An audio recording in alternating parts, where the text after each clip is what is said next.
আমরা এতটুকু জানতে পেরেছি, যিনি হত্যাকাণ্ডের শিকার হয়েছেন এবং যাদেরকে ধারণা করা হচ্ছে হত্যাকাণ্ডের সাথে জড়িত তারা পরস্পর সম্পর্কিত।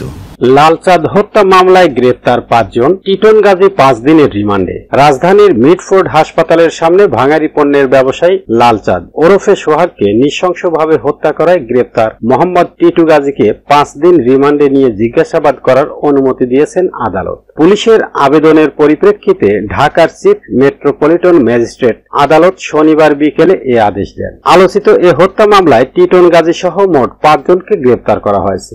বাকি 4 জন হলেন মাহমুদুল হাসান মহিন, বয়স 41, তারেক রহমান রবিন, বয়স 22, আলমগীর, বয়স 28 ও মনির ওরফে ছোট মনির, বয়স 25। পুলিশ ও আদালত সংশ্লিষ্ট সূত্রগুলো বলছে, লালচাঁদ ওরফে সোহাগ হত্যা মামলায় গত বৃহস্পতিবার মাহমুদুল হাসান মাহিনকে 5 দিন রিমান্ডে নিয়ে জিজ্ঞাসাবাদ করার অনুমতি দেন আদালত। তিনি এখন কোতোয়ালি থানা হেফাজতে রয়েছেন।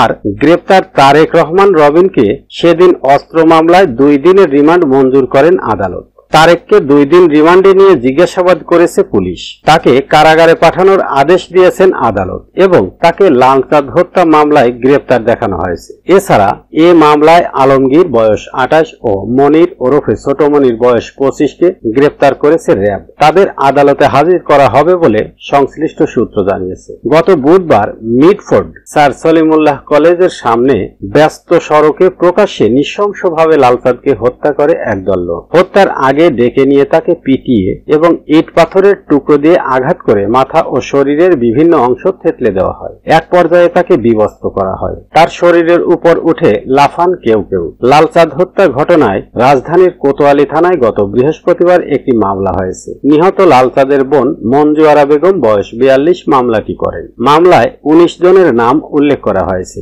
অজ্ঞাত পরিচয় আসামি করা হয়েছে আরো 15 থেকে 20 জনকে।